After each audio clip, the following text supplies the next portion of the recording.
Prank calling my buddy Nate. Hey, what's up, Zach? Hey dude, water fight? Maybe later, dude. Or right now. Dude, Zach, seriously, stop! Dude, that's for getting you back last Friday. You told... No! He fried my laptop!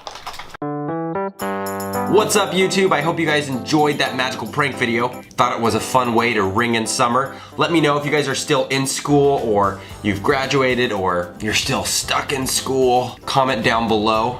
And let me know also in that comment what the most exciting thing you're gonna be doing this summer. I'll respond to the first 100 down there. But I just posted on Twitter, ask me your questions. I'm gonna answer the first 5, no matter how crazy they are. Question number 1.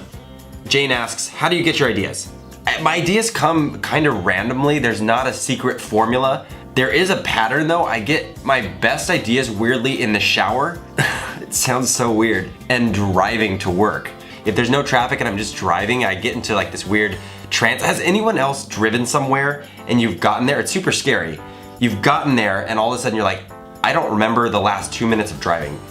It's the weirdest thing, but that's like somehow I zone out and all of a sudden I have a video idea, but then I'm like, how did I get here? It sounds dangerous. Maybe I have a problem. I maybe need to get that looked at. Question number 2, what or who is your inspiration for magic and YouTube? My grandfather was actually a big inspiration in all my magic. I started learning practical magic when I was in middle school. For me, magic was a really cool thing because I was a shy kid. I'm still actually a really shy person. I'm an introvert. It's hard for me to actually make conversation with people. And so magic, especially when I was growing up, was a cool kind of conversational piece, and learning magic as a kid really gave me confidence to walk into a room and, you know, in that awkward moment if I don't want to like start a conversation, I'd be like, hey, you want to see a magic trick?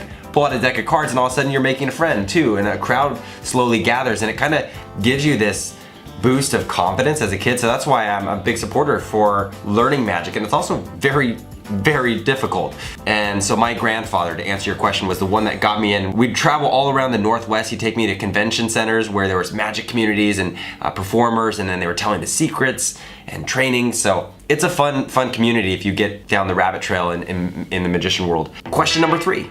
I'd ask you a generic question like something about magic, but instead I'll ask, what's the funniest way you've been injured? I totally know the answer actually. I think I was about 11 years old. We moved out to the country. I lived in the city. I grew up in Portland, Oregon. We moved out to the country. Within the first day of moving there, I was exploring the backyard, which was a giant forest. So it was about 10 acres of farmland, and then behind that was a forest. Growing up, I always wanted a zip line. My dad and I had planned to make a zip line and we never got around to it. So I was like, you know what, I'm gonna grab some rope. I found some sort of wheel that kind of acted as that top little thing to get you across the zip line. So I built a zip line across this gully. And in the backyard, the forest went like that. I ran the line of rope from one tree on one side of the gully to the other, and I decided to make a harness for myself. So I just tied the rope around my waist and my crotch, and I went for it, and I ended up getting stuck because it wasn't downhill enough. The rope was just kind of even. I was 11, so I should have known that, but I got stuck in the middle. I'm just hanging there, but I'm screaming because my crotch hurt really bad. Totally lost all feeling below the waist. I was dangling there for like 30 minutes until my sisters finally came over and like cut the rope. But I was convinced because of that experience I might never be able to have kids, which isn't true because my wife and I are having a baby. It feels like a lot of YouTubers are having babies right now. Question number 4, when and how did you start your magic video? I've been on YouTube for about 9 or 10 years up to this point. When Vine came out several years ago, it was interesting because it kind of forced me to, for the 7 seconds, to tell like a quick trick. And I kind of went back to my roots from middle school and junior high learning magic, pairing that with the film that I know now. What I always felt like magic was missing was the story element. You'd see a handkerchief, a white handkerchief turned to doves. It's really cool, don't get me wrong, but I never understood the story connection. Like, why would you in your life need to throw a white handkerchief and actually get doves? So for me, Vine kind of challenged me in this weird way to like add a story to the magic and the tricks. And that's been the fun of it ever since.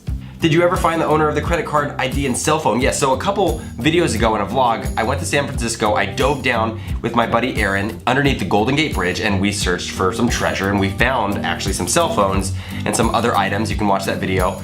I'll post a link down in the description. But we found this gal's cell phone and it had a wallet and some personal credit cards. So I asked you guys for help if you knew this girl, and I got like 1,000 responses. So I'm still going through those. Most of them are all completely fake. Thank you very much. Okay, answering a few random questions and then we're gonna call it. Favorite breed of dog? My favorite breed of dog is a boxer. And actually, it's really sad. My childhood dog that I grew up most of my life with just passed away last weekend. So it was really sad. We were on FaceTime together with my family and we watched him pass. He had a heart attack. He was 10 or 11 years old, so he was ready, and boxers kind of die at around that age. It's been a sad week. There's something about a childhood dog that is, it's like losing a friend in like a really weird way. You grow up with them. Favorite Otter Pop flavor? Green. Every time I see a green one, I'm like, give that to me. Do you like sandwiches? Yes. And you know what sandwiches I've been eating lately that I really enjoy? The Panera ones. I hadn't had them a lot before, but they have this ham and Swiss one. What was your job when you were younger? I used to work at county fairs and farmers markets popping kettle corn. I was actually the one to pour the kernels and actually learn the recipes of this Miss Hannah's kettle corn. It's amazing stuff. If you ever go to Portland, Oregon, they still have a shop up in Bridgeport Village, I believe, but it's incredible. And I still order it online actually. So that was my first job. It was fun and I popped kettle corn and I can still whip up some really good kettle corn here at home. So thank you, Miss Hannah's, for my first job and employing me and believing in me. Look where I am now on YouTube. Are you actually good at Fortnite? No, I'm terrible, but I play, it's fun. Are you in a relationship? Yes. I'm married. So a lot of people were asking me to do Nerf battles. Yes, we're trying to do some fun Nerf battles, and if you have any ideas for who we should invite, like other YouTubers, and kind of challenge them to a battle, let me know down in the comments as well. I'd love to reach out to them and see if we can get them over to the studio for a fun battle. Anyways, I'm gonna run, go get some barbecue, but I hope you have a great weekend, and here's a fun video, and subscribe right here.